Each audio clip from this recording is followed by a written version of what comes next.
Hey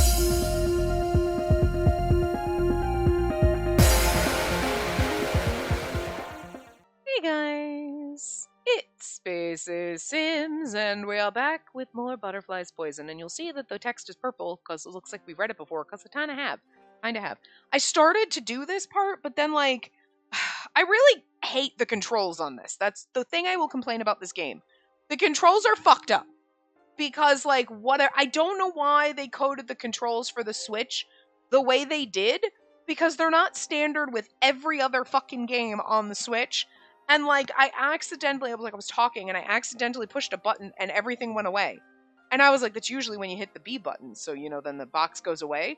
But the B button skips ahead to the next text, and then I hit the button and I tried to get it back and we skipped a couple things, and then I was like, and I don't know how to go back to the log because it's the Y button and I can't remember that because that's not normal. You usually hit the up down arrows.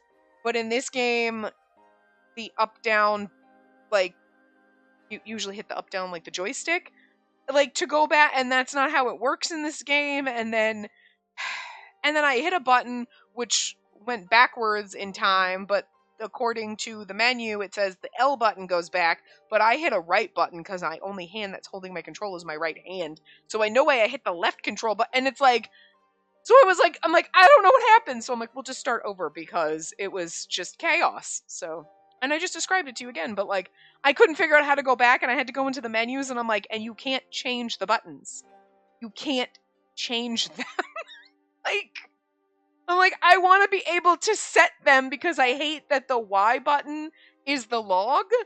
That's not normal. And then it's I'm never going to get used to these because these are so bafflingly backwards. And by the time we get through the prologue part or whatever, I'm going to have to record a part of another game where it's going to be the normal controls like every other game is standard.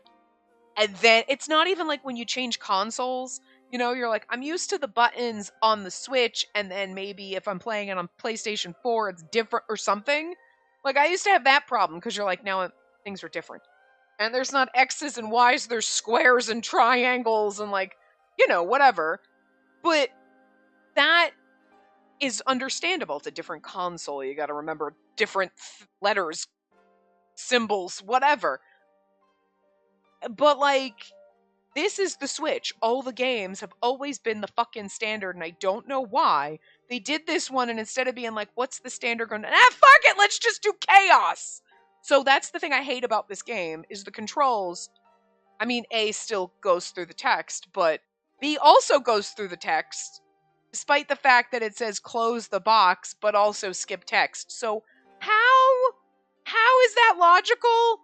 Am I supposed... do I hold it? Maybe you're supposed to hold it. Hold on, let's find out. Let's read this and see what happens when we push the B button if we hold it. So, anyway, our mom basically had a heart attack because our brother, goaded her into one, essentially. So, this is the second commotion in the manor since the incident that took place that night. See, I just hit the B button to skip text forward. That's not how that should fucking work. That's stupid. Why is the A and the B button doing the same thing? They immediately call a doctor, who later diagnoses her with a heart illness. And yet, holding it does nothing. It skips the text. Why? Serious. Look at this. What does that say? B. Cancel, close screen, show the next full message. Why? Confirm the selected option, move on to the next message. That's basically A and B. Cancel, close screen. It doesn't cancel or close any screen. I don't know. I mean, this for things like this, it goes back. But why would we go move on to the next message, show the next message? Why are A and B doing the same thing? Why? I mean, X still does the right thing. The log, again, why is it Y not pushing the R stick up or down? That's confirming your option. Pressing the R stick. Okay, I mean, I guess I don't use the joystick for anything else, but hiding the message window, scrolling CGs, jump. I mean, that kind of makes some sense, but it's switch page skip, but this. The ZR button is to rewind, but also the ZR button is to skip. But that's disabled. But the L button should be rewind when pressed. Whoops. But, and now this, Okay, why is the R button going left? Why is the R button going left? I'm trying to go, and why? If I'm hitting the ZL button to go backwards in the menu, right? It's not doing anything. But I just don't, they don't make sense. I hate them. They don't make sense. Oh my god. I know this game's like 10 years old, but it was put onto the Switch, so the buttons should make sense because this, you know what I'm saying? Like, oh my god, I can't. My brain hurts. 20 minutes later, I still, anyway, I will never get used to these damn buttons. They're going to piss me off. So, and now my guide just closed. What in the actual shit is going on today? I am really just... Guys, I'm not doing this again. We're not recording this for a third time. So we're just going to have to suffer through the last, like, 20 goddamn minutes. But, like, holy hell! This is a nightmare. Anyway, this is why you should not play this game yourself. You should just watch this playthrough. It's going to be painful, but the buttons will kill you, okay? You will just not be able to play it because the buttons will annoy you. And also, apparently, that's like when the Joy-Cons aren't connected to the Switch. So when they're connected to the Switch, are they different? Like, I'm assuming they're the same, but like, the shit? Anyway. According to the doctor, Shigeko's been taking pills to help her sleep since the death of the Viscount. Did we read, like... Yeah, they immediately called doctor, diagnosis... Okay, we read... I just don't know anymore. But see, why shouldn't be doing that? I should be being able to hit... The more she consumes, however, the bigger the toll on her health. Not to mention that Shigeko's heart has always been weak. The Viscount's death was too shocking for her heart to bear, and, like, we got lost because my... going in this rant that, like, they kind of paint our mother as being a cold bitch, but it's kind of like, she's really not. It's just, but she kind of is, but, like, you know, I don't think she's totally heartless, obviously, because she loved our father very much, and this is all distressing to her. It's just she comes across as kind of cold and callous because she cares a lot about money because she's always had money, and now she doesn't understand how to, like, budget and shit because she's not used to that life, and it feels very hard to empathize with a person like that because most of us are used to having to pay bills and budget money. And then, so someone who's like, I've never had to budget before, and it's like, oh, boo fucking who? You know what I mean? So you're like, get over it. Everybody has to do this. But, like, she's never had to do it before. You know what I mean? She's always just had everything and been able to spend money and live this life of luxury. So, like, having to come to this point, like, it is difficult for her. And it just, again, it's a like, I wish I had the problem that she had of having too much money. Well, that's the problem Sheba has, right? Too much money? I'd still want that problem. But... So it just feels hard, and you're like, God, what a cold, callous bitch, like, budget your money. But, like, because we're used to doing that. It seems like a normal thing that most people have to do. But when you're so freaking wealthy that you've never had to do that, it's hard for normal people like us to, like, go, yeah, that's got to be kind of rough. You know what I mean? Because you're like, welcome to the rest of the world. Welcome to the 99%, bitch, you know? So I think it's like, it makes her seem colder and more callous than she is. Not saying she's a great person, but they've definitely been trying to also paint her as, like, she really did love our father, and she, you know, it's just these societal expectations and the expectations she was raised with for how nobility should be, and, like, how we're supposed to act as her daughter, and all those things are just a little outdated, but that's just what she knows, and it's hard to, like, get her to, like, hey, you need to focus on what's actually happening and not the little imaginary world you live in, the one you're used to. You gotta come to the real one now, thanks, you know? So, I don't think she's as bad as she seems sometimes. I'm not saying she's a great character. I mean, she's a good character because she's kind of rounded. But I'm not saying she's a great person. You know, where Dad seemed really great. She's like, she's kind of still a little, But I think she's better than, you know, that initial impression you kind of get of her. Which is good, but I still think she's gonna die. Because now they're like, oh, she's got a weak heart. And our brother basically just yelled her into a fucking heart attack, and she's gonna have to die, at least in his route, because how else are we gonna bag our brother? Because I highly doubt she's gonna be okay with that. So, you know what I mean? Just saying, she's gonna die. If it be in the whole game, and all the routes, or just in our brothers, she's definitely gonna die. Like, I can't see her surviving us fucking our brother. If him just raising his voice at her gave her a heart attack, she ain't lasting long, is all I'm saying. So, okay, good times. So, on top of, all the issues I had just with the game controls, now my recording software is just being a raging fucking cunt. So, I just, oh my god. And it just updated. I do not have a graphics card driver update, I checked, but this recording software updated yesterday, and then updated again today, and now it just froze 10 minutes in. So I didn't notice, because all of a sudden I was like, my text is white, and the one on the screen is purple, and then I skipped, I finished, and then I realized it wasn't even the right line, and yeah, so we just lost a couple of minutes of whatever. Anyway, so this is going to be fun. This is going to be in 37 parts, and it's going to be all jacked up, because I don't know. Anyway, she's been throwing herself into her glamorous lifestyle because she wanted to hide the truth of her weakening mind and body. But her argument with Mizuhito triggered her illness, and although she survived, she's now no longer able to walk. The incident on the night of Spacey's birth, the illness that her strong mother is suffering from... Okay, I was on this, we only missed these two lines, really, but still. So. And then, Sheba's marriage proposal that she's yet to find a solution for. Miseries are knocking on Spacey's door, and they just won't stop, leaving her trapped inside without any idea how to even begin to deal with them. It's gonna be a clusterfuck of a part, I'm just saying, because it's gonna jack out a million times, but I don't have time. I actually was trying to record this on my lunch break, but I've fought with this for 30 minutes. We got 10 minutes of recording, so yeah. Well, at some point it's gonna crash again and whatever, and then I'll just go back to work and I'll finish it later. But it's kind of annoying when I don't have a lot of time to do things, and I'm behind, so I'm doing the best I can, and then everything just wants to tell me to go fuck myself, basically. So it's not even a Monday. Sheba comes to visit the manor again, not even 3 days after his marriage proposal. Vegeta lets Sheba into the parlor while waiting for another servant to fetch Spacey. Hideo walks into the manor wanting to visit the Nomiya family since it's his day off. Wow. When he runs into Sheba, both of them are startled to see each other. Oh.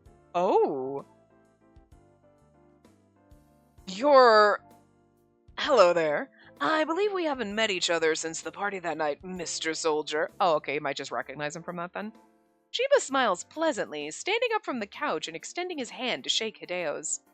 Not expecting the other man's candid gesture, Hideo returns the smile, albeit awkwardly, and shakes Sheba's hand.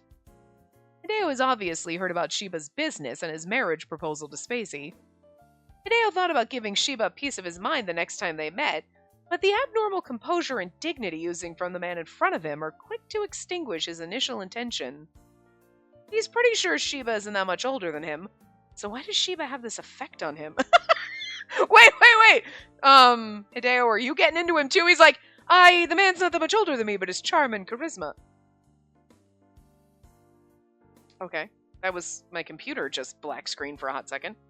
Don't know what happened there. Oh, never mind. I moved my computer a little and I accidentally unplugged it. Hold on. Okay. All right. We're good. No, I pulled my computer on the little cushion that it sits on my little marshmallow thingy, and the plug got stuck on it and popped out. So when I unplug or plug in my computer, obviously the screen goes black and then it reboots. Well, not reboots, but you know what I mean. Anyway, so that kind of freaked me out a little. Sorry. It's okay for that, but anyway, so you think Hideo's kind of all of a sudden bisexual now? Can we have a man harem in this? Again, I'm just saying, perfect game for it. Hideo's ashamed of himself for being overpowered by this man, but only for a moment. Soon he regains his pride as a young officer, his expression tenses, and he puffs up his chest. Of course he does. I spoke rudely to you the other day. My apologies. Ah, please, you're exaggerating. Anyway, I haven't introduced myself yet, have I? My name's Junichi Sheba, just a humble merchant. Humble my ass, Jesus. My name's Hideo Ozaki, a second lieutenant of the army. Oh, second lieutenant? Sheba narrows his eyes, studying Hideo. And your family name is Ozaki. And that family's known for their incredible contributions during the Great War. Courage must run in your veins, huh? So you know about my family. I feel like, are you in the mafia? Because I feel like you're an information. You know a little too much, Sheba. Of course, compared to those spoiled royal peerage families who end up totally useless whenever trouble crops up, I prefer a family like yours, who achieve their status through deeds rather than inheritance. Ah! So, like, look at you! Look at you! Over here making friends! Hideo most definitely does not expect those words. He remembers the argument he had with Spacey that night about their families. Aristocratic families are just an extension of the imperial household in theory. And those nobles are supposed to be exemplary citizens, but no, they're just weaklings who are too afraid of a little sweat and hard work to join the military. Many soldiers gained noble status after the Great War, and that's how the aristocratic families kept up their appearances, you know? They'd rather turn soldiers into nobles than turn themselves into soldiers. That's why I despise the nobility with all my heart. I mean, I'm just throwing it out there. If I were really fucking rich, I also would not want to join the military. I'm not really fucking rich, and I still don't want to join the military. Good for people that do, but some of us are not cut out for that. So, 1918, different times. But then, why did you propose to a daughter from an aristocratic family? Sheba's words are shockingly frank. Hideo's still trying to process his blunt honesty as he poses this question. Sheba winds his eyes ever so slightly. He cocks his head and hums a long, thoughtful note. So you've heard about my proposal? That's surprising. I didn't think a prideful girl like her would willingly tell other people about such a disgraceful offer. Well, maybe it's because she's known me since we were little. Hideo answers carefully. And she didn't personally tell me. Our families have been close for a long time, so I guess news like that just gets exchanged naturally between us. I see. You're her childhood friend. He's like, childhood friend route. Got it. Sheba plays Otome games. Sheba knows the tropes. Sheba nods, seemingly satisfied with Hideo's answer, and breaks into a knowing smile. And that explains why you were so desperate to protect her that night. I was just... You see, I don't know what it's like to have a childhood friend, so pardon me if I guessed wrong. Hideo flounders, but Sheba's still smiling, and Hideo wonders if Sheba's trying to be sarcastic. Well, I'm afraid the backstory of my proposal isn't all that impressive. She and I go a little way back. A little way back? Yeah, news to all of us. Just as the question leaves Hideo's mouth, Spacey enters the parlor. Vegeta's walking behind her. My apologies for having made you wait.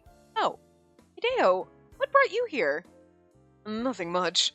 I just wanted to see the face of the gentleman insane enough to propose to a tomboy like you. I like how Hideo fucking is like ragging on, oh, you're just like a tomboy and like whatever, you're pathetic. My god. Be in love with me a little bit harder, brother. Jesus. Wait, no, not brother. My brother is also in love with me.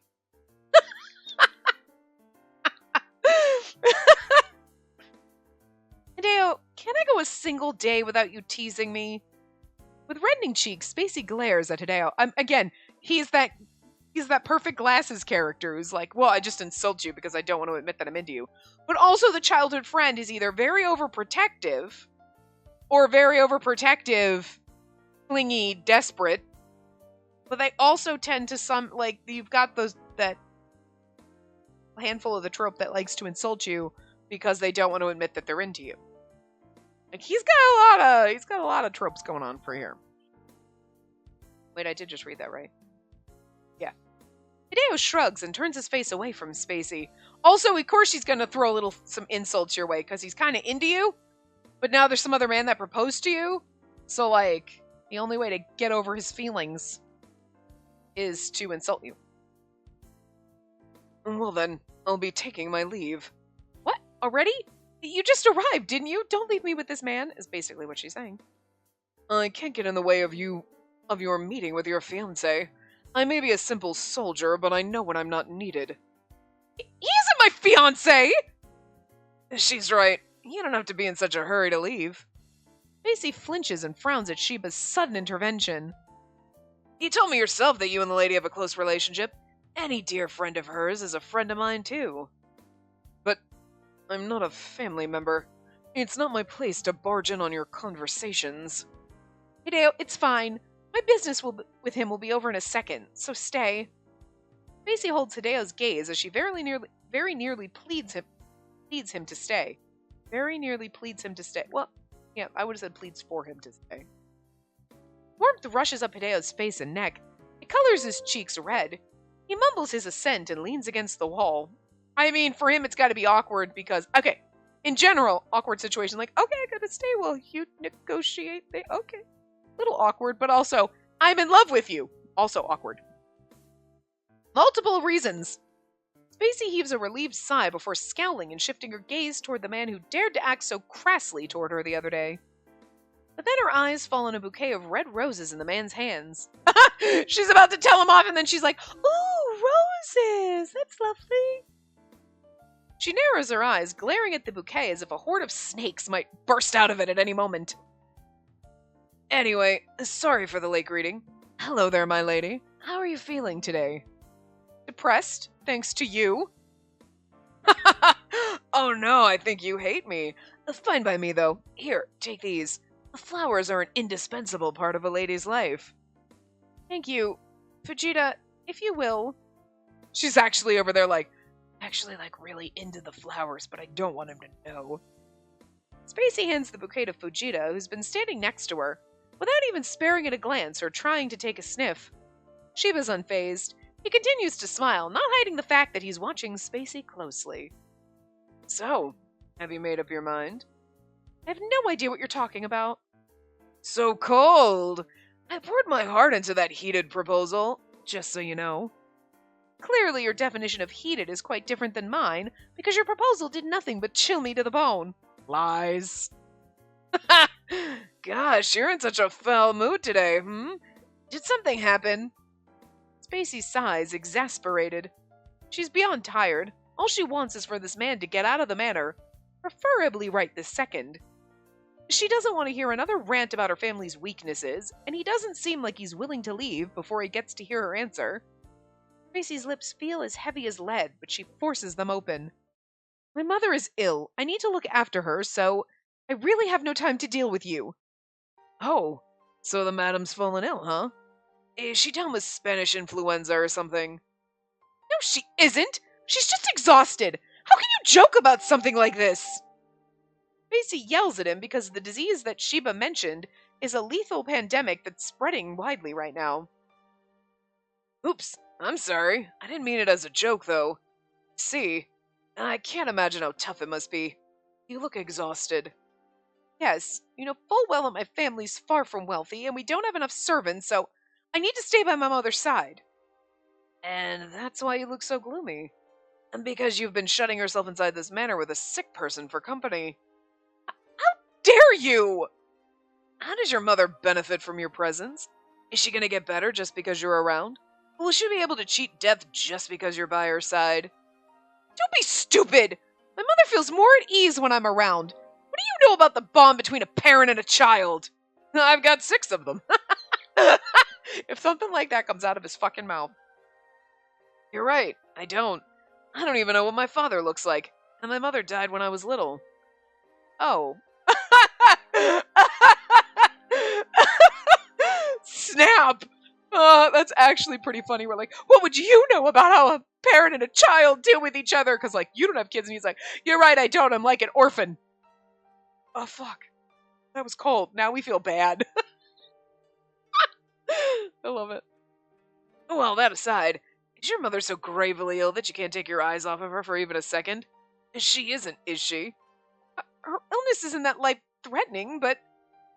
Sheba's right. Just because Spacey insists on staying by her mother's side doesn't mean she'll be magically cured. You can't magically cure a heart condition. even with medicine in modern times, still gonna get you in the end. Hits too close to home. That's like like heart disease runs in my family. That's how my father and his mother passed away. So, you know. So like let's just not get into the details because that'll make me sad. So some servants from her mother's side of the family have been sent here to look after her. Before Sheba arrived, all Spacey was doing was reading a book to her next to her mother's bed. But still, although she can't do much for her mother, she wants to stay by her side. The thought of losing her mother right after she just lost her father is too much to bear. I can feel that. It suffocates Spacey whenever she considers the possibility. In the process, though, she's unwittingly poked at Sheba's unfortunate childhood. Guilt binds her, and she doesn't think she can argue anymore.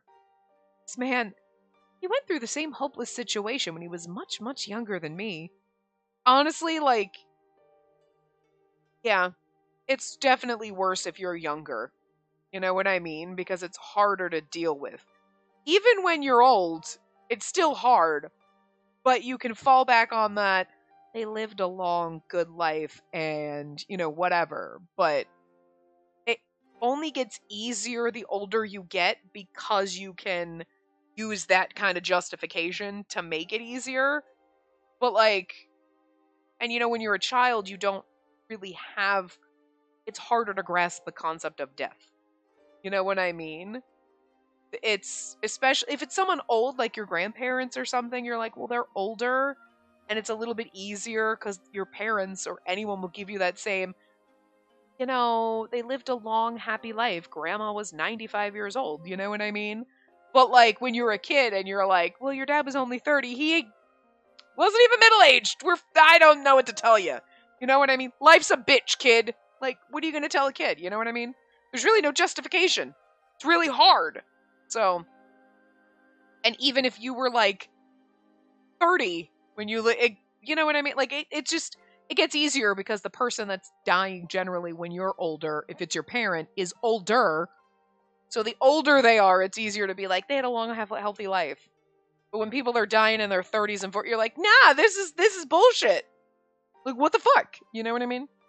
So, it's hard for us to deal with it being like, what, maybe 20? 18, 20, something like that? You know? Oh my god, are we like 16 or 17? God, I don't know, whatever. But, like, that's hard. And then now she's going, I can deal with it now, even though it's extremely difficult, because I'm an adult, or, like, roughly around that age, and, like, you know, have the rational brain of a almost adult, as opposed to a child where you're like, well, shit. So, yeah. I do like the fact that she put her foot in her mouth and he made her feel a little bit guilty, though. Like, kind of, I don't know. Kind of interesting, anyway. What kinds of things has this man gone through in his life? And now this! Now, all of a sudden, there's this moment, she's like, I feel guilty, and like, what did he have to deal with? And now there's going to be a bonding moment where she's going to change a little bit. I still hate you! But I feel bad for you, and we have a moment here. Like, Spacey thinks she's just caught a glimpse of this unknown man's true self. She isn't sure what to do with this new finding. It's also that, too. You're like, ugh! Although when he had her, like, he was doing the, I want to loathe him, but I can't because he's charming. What the hell? But she wants to be mad and hate him and just be like, oh, he's just a jerk. But actually, maybe he's not fully a jerk. Damn it! Like that person that you think is an asshole, they're not really an asshole, and now you're like, but I just wanted you to be an asshole, because, like, now I gotta think of you as a real person, and I'll... And then nothing will happen to her if you leave the manor for a bit, right? You shouldn't be cooped up in here forever, or you'll be the next sick person. I'm not going to develop heart disease just from sitting near my mom. It's not contagious like that. Genetic, but not contagious. Do you want to go out? We can go to the Imperial Theater or watch a circus. I can take you to a traditional restaurant too, or we can go buy you some new clothes. What? But it'll be a nice distraction, and don't worry, I won't take you out for an entire day. We'll be back here before nightfall. But I don't think I'm up for an outing like that. But you'll feel better after you get some fresh air. And besides, I'm not doing this entirely for you, okay? I need to take a breather from work myself. Simply asking you to keep me company.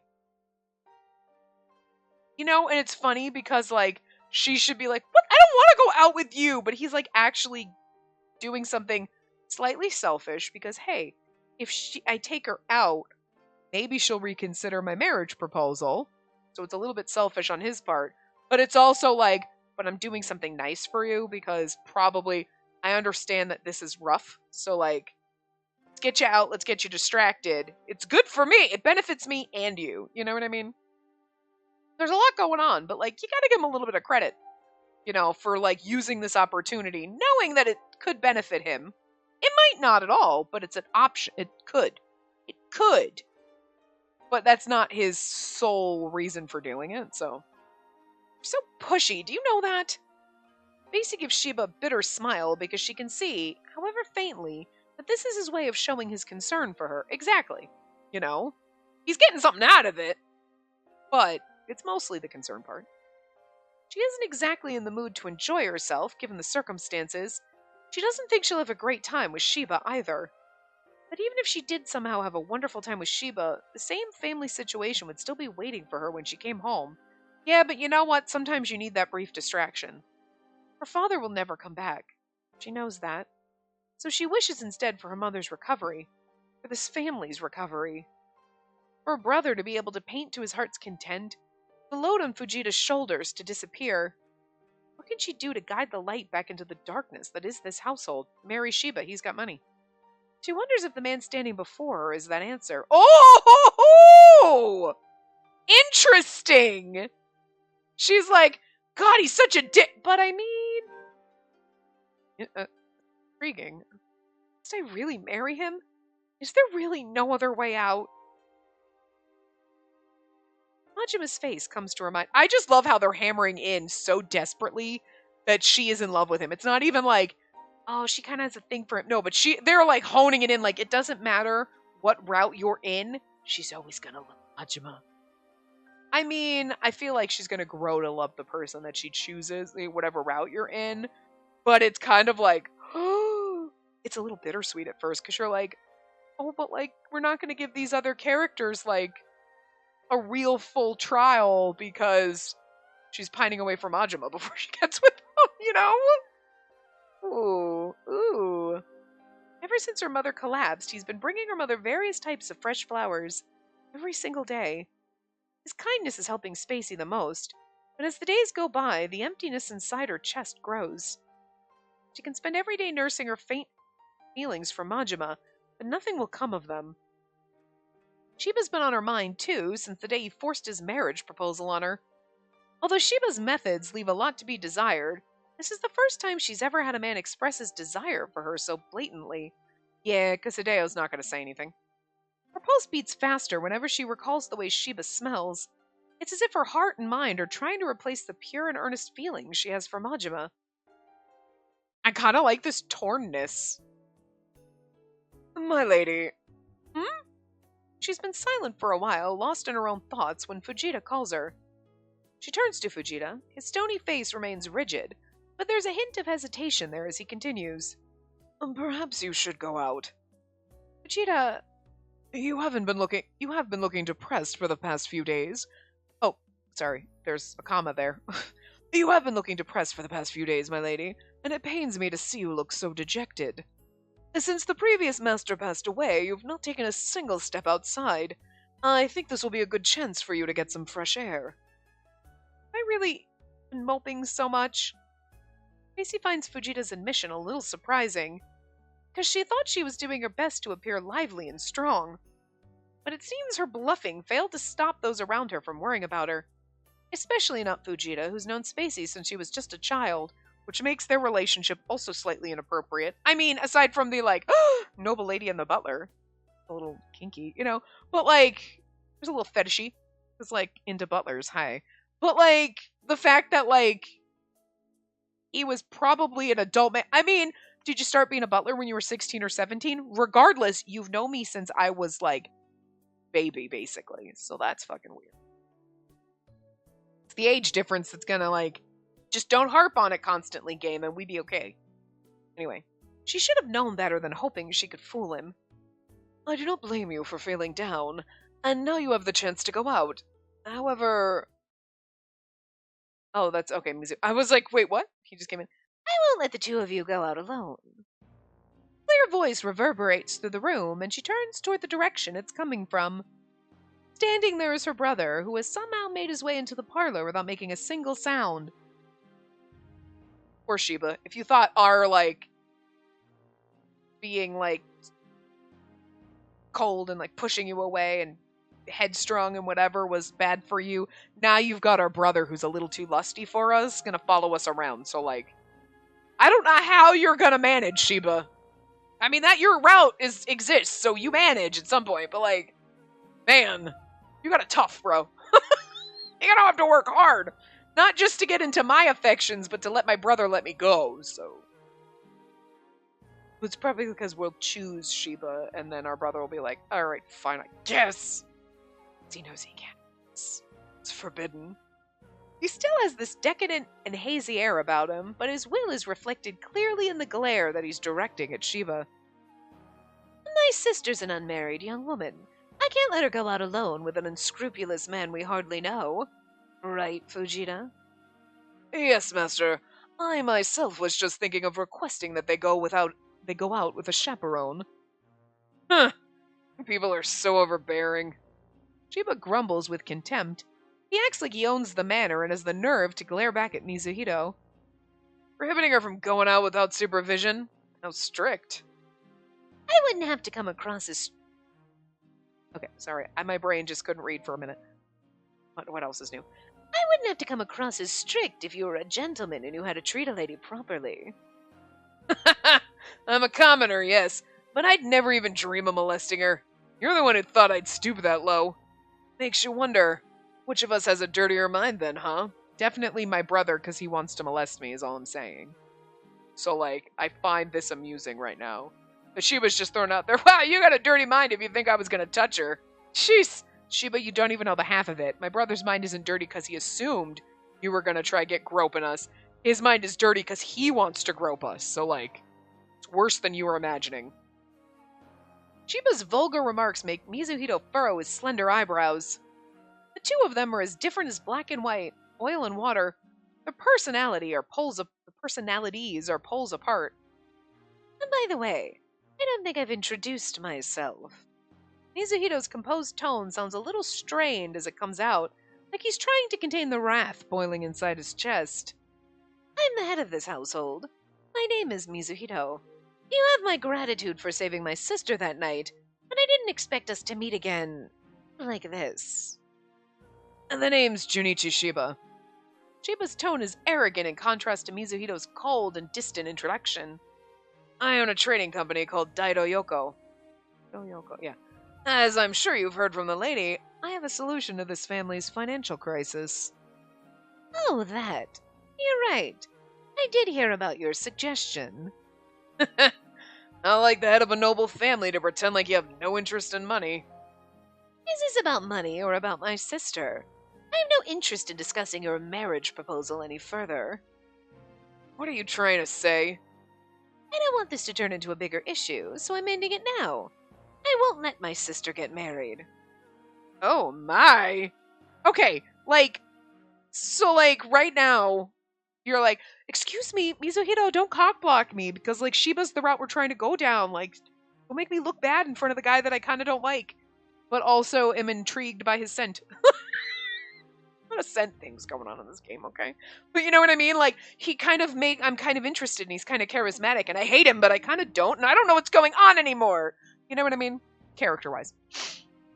But, our brother's over here being like, I won't let her get married. I don't want any men taking her. And that's, so inappropriately sexy.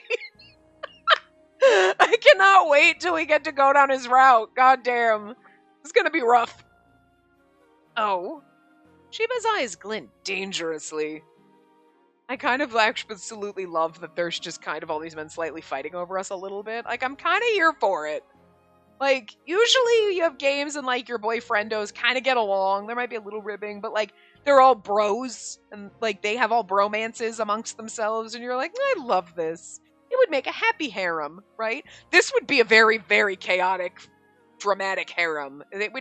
You guys have to be in separate areas, okay? Because, like, you guys are going to constantly fight and be jealous of each other, and it's going to be chaotic and a lot. It's going to be rough, okay? And not in the fun way. Are you saying that the problem is in me? And that you won't let her marry anyone? Yes, that's exactly what I'm saying. Mizuhito turns his tired face to his sister and gazes at her lovingly. A little too lovingly. Like, oh my god. Why can't I go down his route first?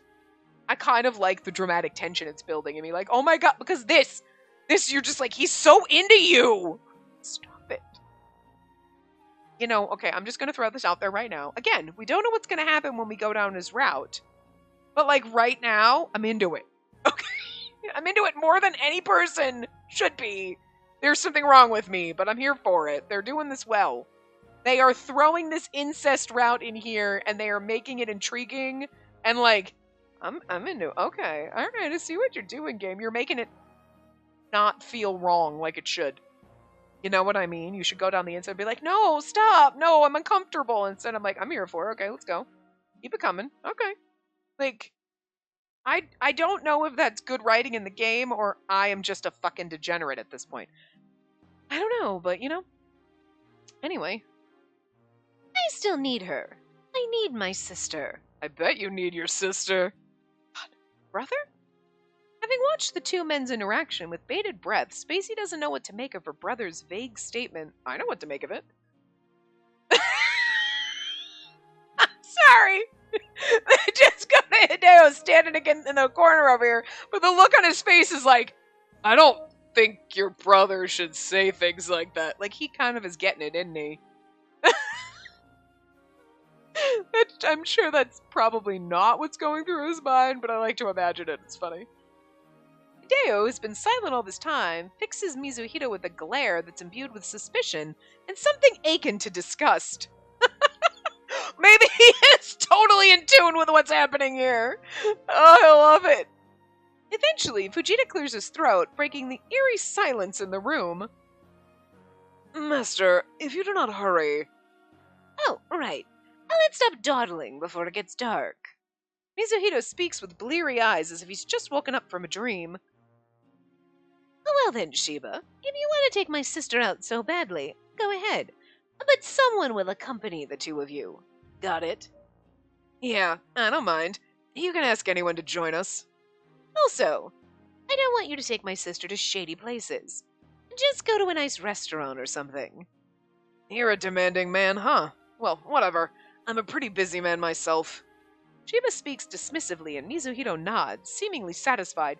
He wasn't going to take us anyplace shady. He was like, we can go to the theater, we can watch a circus, like, you know, you want to go to a restaurant, I can buy you new clothes. Like, he wasn't like, we can go to like you want to go to like a titty show? You know what I mean? Like, I know a dive bar that's in a really shady neighborhood, you want to go, you know what I mean? Like, he was going to take us to like upstanding places.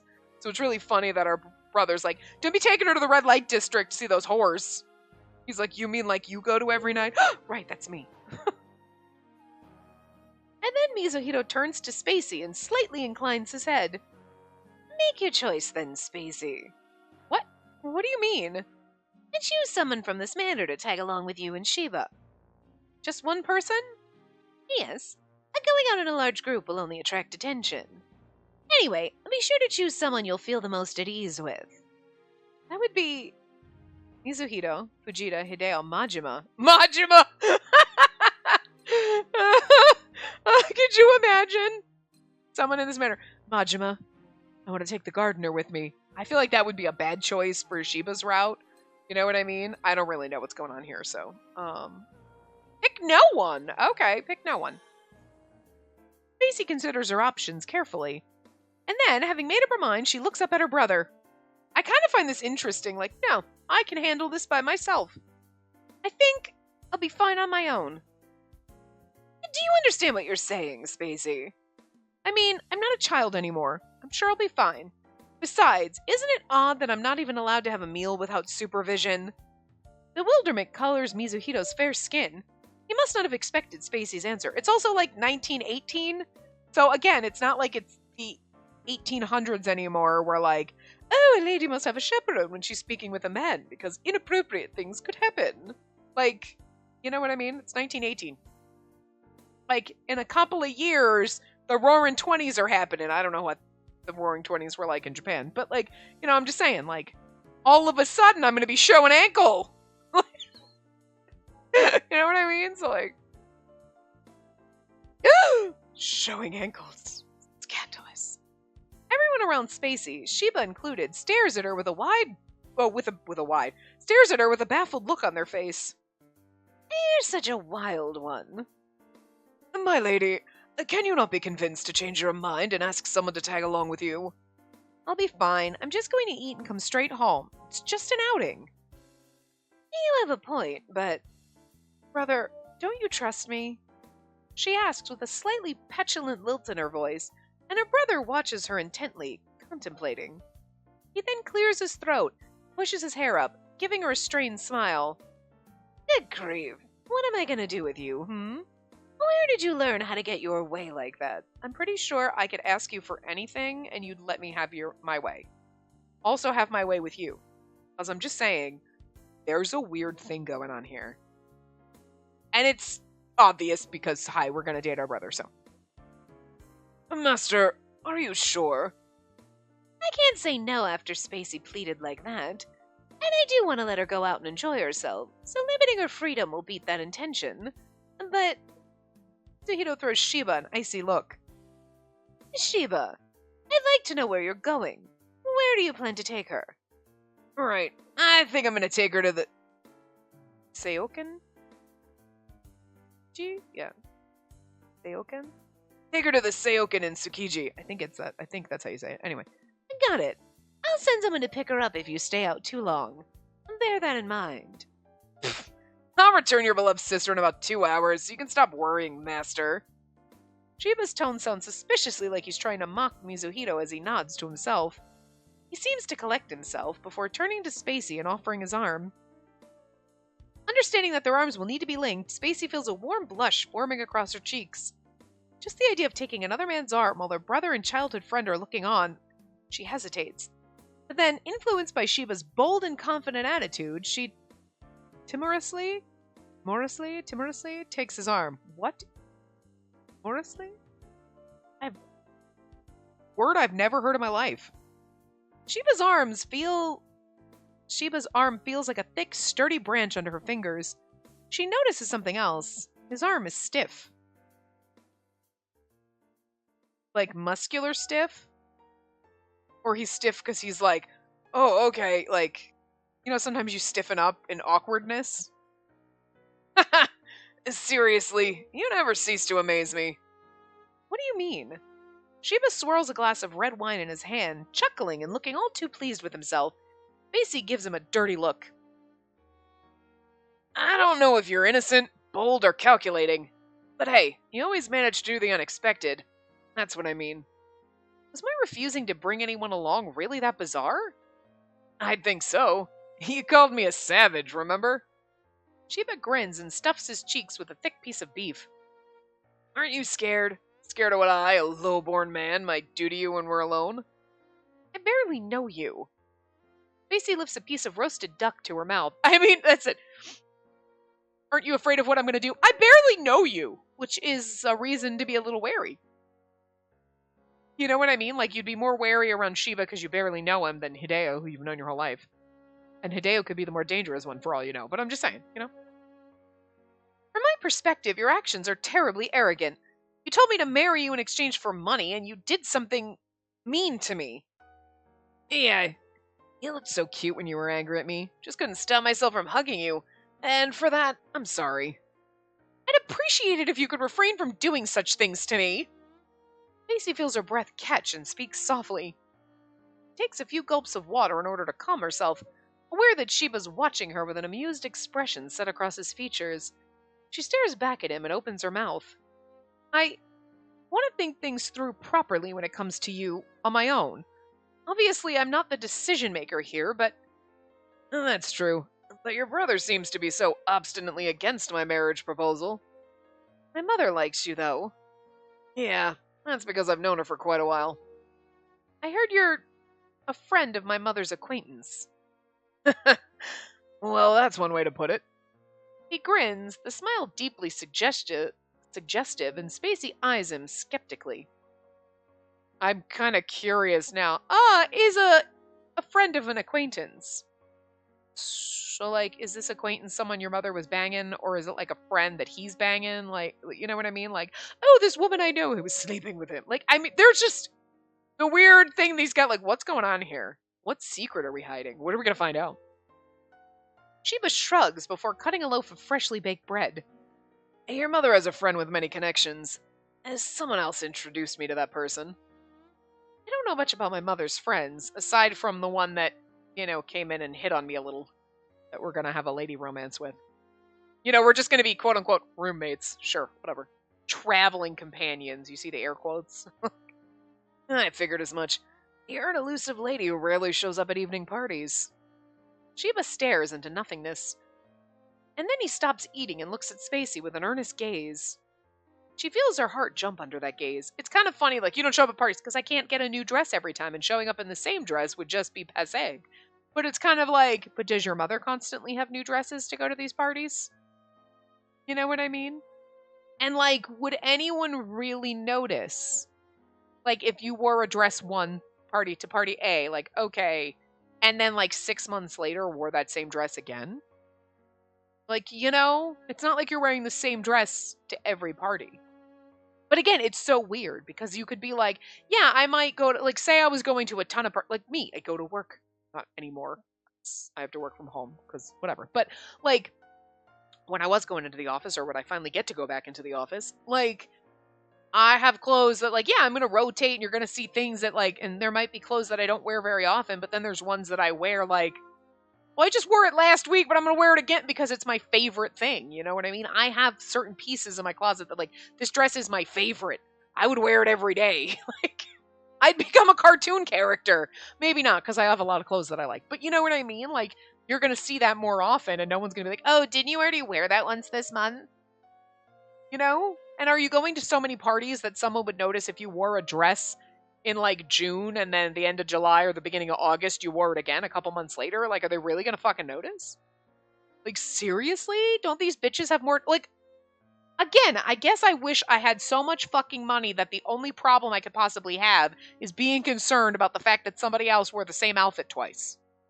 Because I got nothing better to do with my life than scrutinize every inch and be like, I'm pretty sure she's already worn that belt.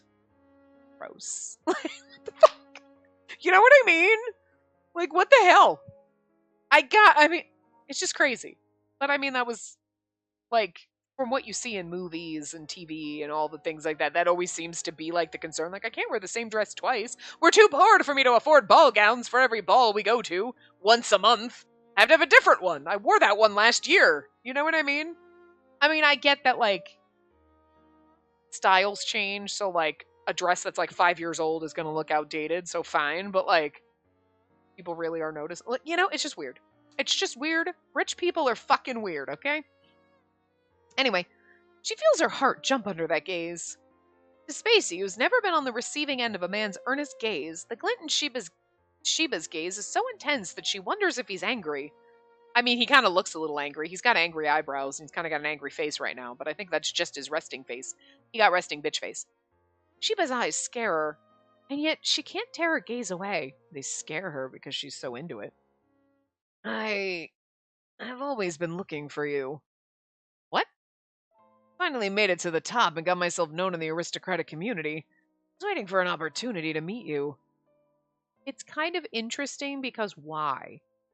Am I the only, like, person around his age? Does, like, nobody else have, like, a daughter? Like, why? This is, it's not like I saw you once at a party and I was just really interested, and then I haven't seen you since type of a thing.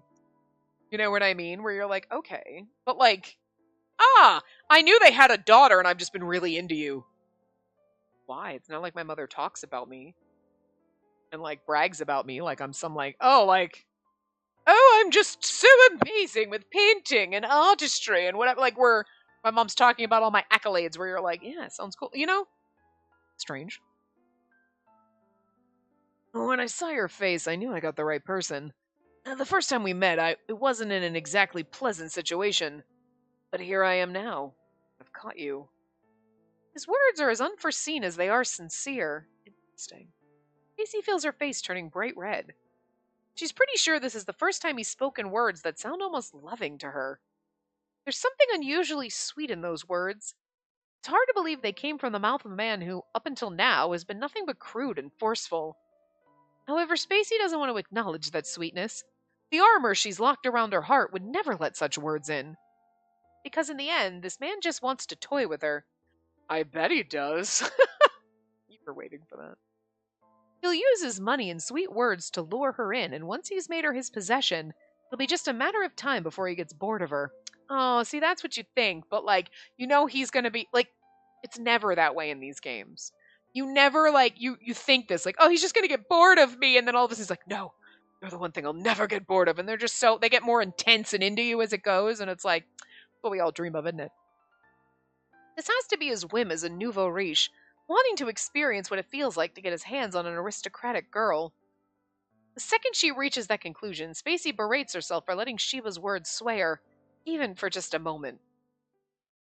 You must be used to seducing women. Not at all. I don't say that sort of thing to anyone. Those words are meant just for you. I doubt that. My mother told me that you're popular among the ladies. He's like, yeah, because I just wink at them. And then we're like, oh, I get it, I just swooned. Oh, really? Your mother said that. Oh, she didn't bring it up on her own, though. I asked her first about what kind of person you are. Spacey hastily backtracks. The last thing she wants is for people to think that her mother loves gossiping. Sheba upturns his glass of wine, drinking all of the content inside. He then swirls the wine inside his mouth and swallows. Spacey finds herself averting her eyes from the sight of his Adam's apple bobbing up and down. I love how everything is just slightly seductive in this.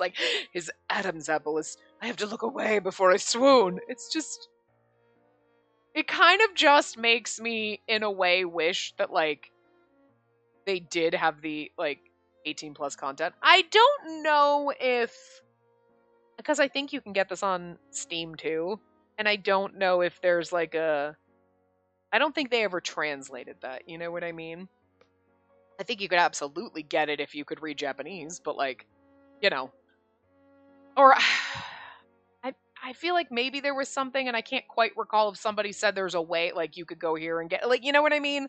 Or if it's well, you can at least see the CGs and stuff like that for it somewhere. I know it's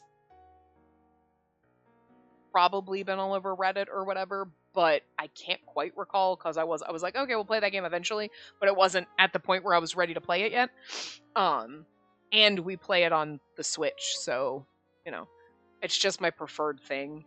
I have so many games on Steam that we haven't ever gotten to. We probably never will at this point because we're so backlogged, but it's just one of those, I wonder, because it's but that's why everything is so, seductive, because you're there's supposed to be a horny game, you know what I mean? We're supposed to be getting a little porn going on here, but of course we can't keep it. And again, I don't know, obviously with Nintendo it's because no, we have to be slightly wholesome. Again, you got a lot of games for dudes where girls' giant tits the size of their head or bigger and they're just barely covered by some strings. But we can't have a little porn in our game. I mean, I get it, it's different. Well, that's different. That's just art, and this is actual, getting boned, and there's probably, CGs with dicks in them. Okay? You know what I mean? But, because that's fashioning Little Miss Lonesome. We played that game, and then there's the porn aspect that you could turn off.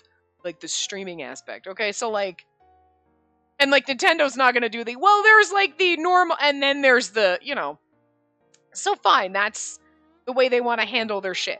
Cool. But I don't know if Steam is well, we have the regular, and then you can also pay for the porn shit. You know what I mean? I don't know. Somebody will let me know if it is on Steam, or if it's nah, it was just translated without the porn, and then we're kind of, screw you, you don't get it. So, I don't know. But I'm just saying, that's something to look out for if you're intrigued by this game and you want a little porn in it. That there's a possibility that the porny version is out on Steam or somewhere. So, Anyway.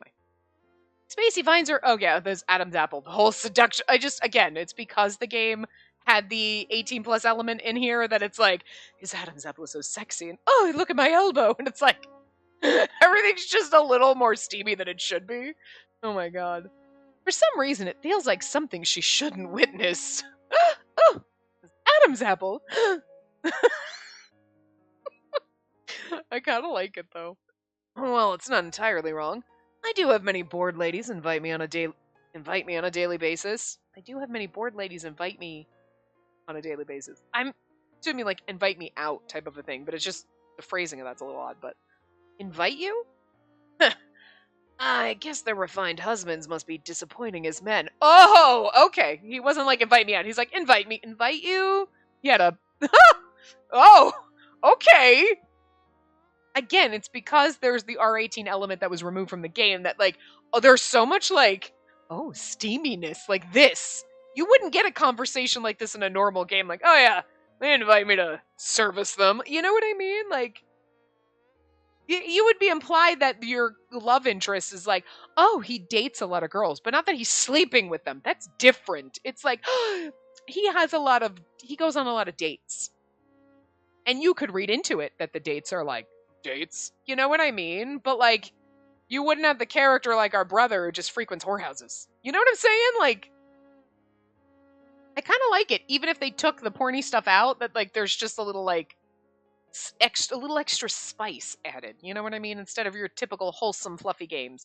That even when they're dark, there's not the men characters, they don't blatantly kind of come out like, yeah, I got ladies throwing their vaginas at me all the time. You know what? Like, there's just a slight difference. It's slightly more clearly stated here than it is in other games where it's like, you know, where it's just kind of implied and you could read into it, or you could just like, oh, women like him, but he's not, as opposed to our brother. You know what I mean? Like, anyway, I think you get what I'm saying. So anyway, let's keep going. It's just funny.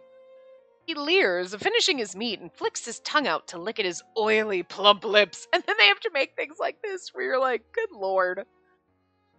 Of course, I always make sure to politely reject risky invitations. And then again, it's true that having these people favor me to some extent is good for my business, so it's best to maintain a reasonable distance.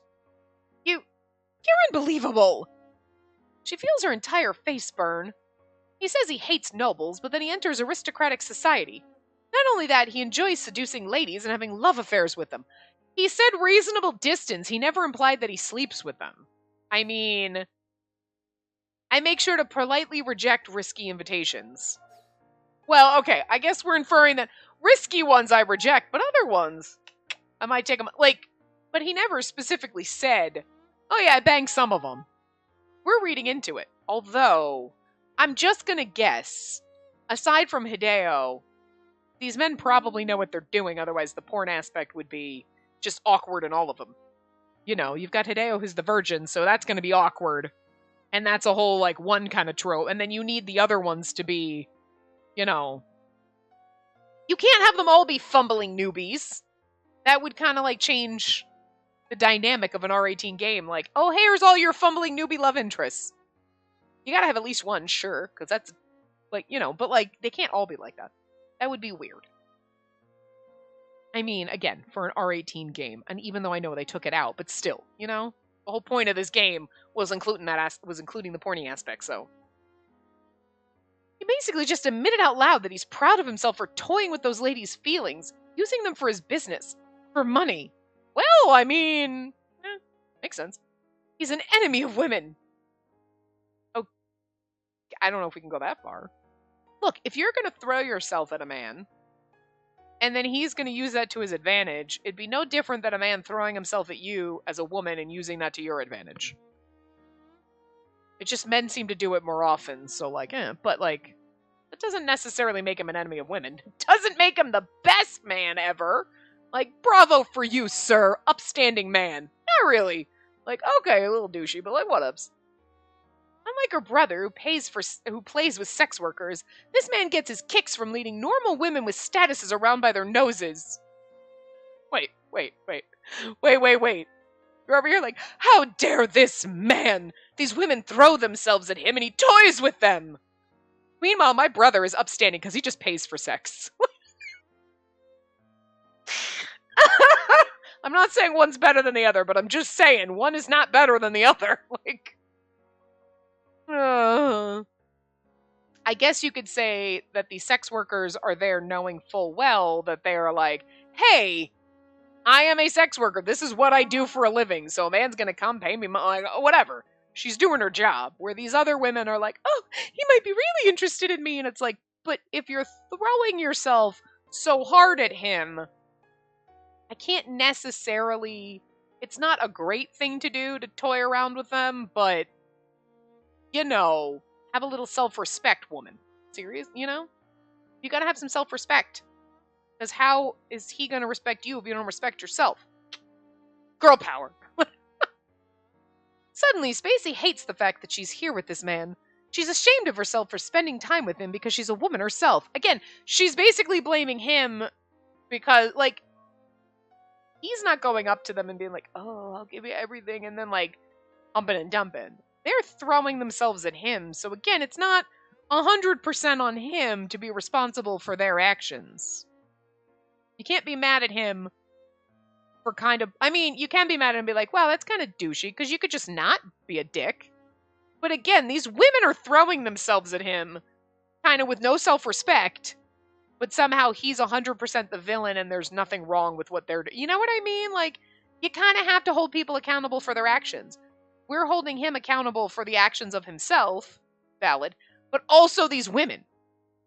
Because what, they don't know any better? Hi, if you're a woman yourself, you should be like, no, girl, keep it in your pants. Self-respect.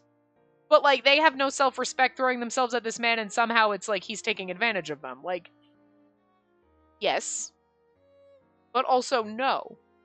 You know? They're not going up to him like, oh my god, I'm so desperate and I need help. And then he's like, well, I'll sleep with you. You know what I mean? It's not a casting couch situation. We're like, I want to get a part in a movie. Well, you have to blow me if you want it. He's not doing that. They're basically throwing themselves like, oh, hi, my husband's not good enough in that, huh? And then we're mad at him for what he did to this woman who made a choice. Not always on the man if you make a shitty choice. Doesn't make him a saint. But it also doesn't make you 100% this innocent wallflower little victim. So, like, just saying. No, he's not great.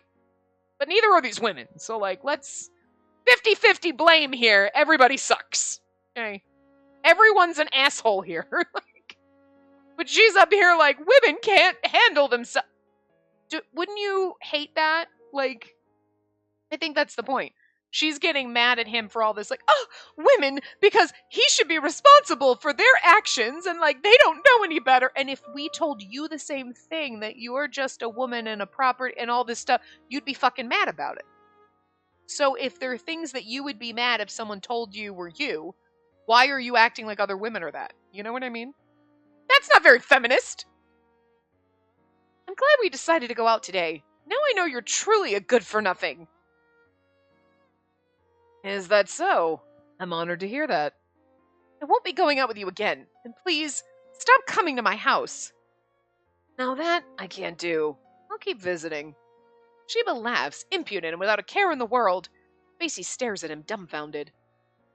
Sheba calls a waiter and orders a cup of coffee for him to drink because he's finished his meal. He glances over at Spacey, who still hasn't finished her main dish, and tilts his head. You don't want any? I eat so little. It's obviously your fault for bringing up that kind of topic. I've lost my appetite. I see. It's different in my case, though. Just by having you here in front of me, I feel all kinds of desires raging under my skin. Wow. What? Anyway, you don't have to finish that. I'll have the waiter bring something sweet for you. Following Sheba's order, the waiter comes back with a gorgeous and finely crafted glass filled with lemon ice cream. The sweet and sour flavor is so delicious. It annoys Spacey as she brings one spoonful after another to her mouth, quickly polishing it off. Sheba watches her with satisfaction as he sips at his coffee.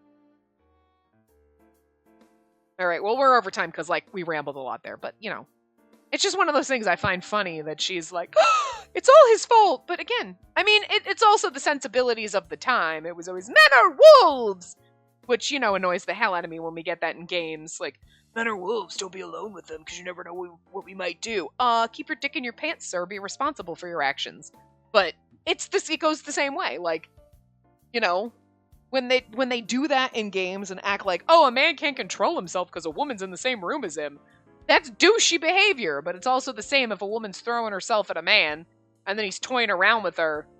Like, he's still a dick, but, like, she's not fully innocent in the situation either, so we can't be like, oh, you took advantage of her. He didn't, like, literally accost her and, like, force himself on her. She threw herself at it. You know what I mean? Like, let's come on. But again, it's the product of the times. So I shouldn't be subscribing modern thought processes on a game that's set in 1918 where it was like, men are the wolves and women are just delicate little flowers. But like, and I can still see her being mad because, again, that's not exactly the nicest behavior of him, but, I think it's funny that she's like trying to be like, I can handle myself. I can go out alone. I don't need a man supervising me. Whatever. I'm a modern woman. And then she's getting all fucking mad because there's modern women out there like sleeping around on their husbands and blaming the man for that. Not that the women have anything to do with it. You know what I mean? Like, girl, you can't have it both ways. I do like that she's imperfect, though. You know what I mean? Like, I say one thing, but somehow in the back of my mind, I'm still thinking the other because, whatever. But anyway, I'm enjoying the game. I just find it funny. So, we got a little bit of extra in today because of a lot of rambling and because of our computer issues. But hey, that's the way it goes. So, I will see you guys next time. Remember to give the video a big thumbs up and subscribe to see more.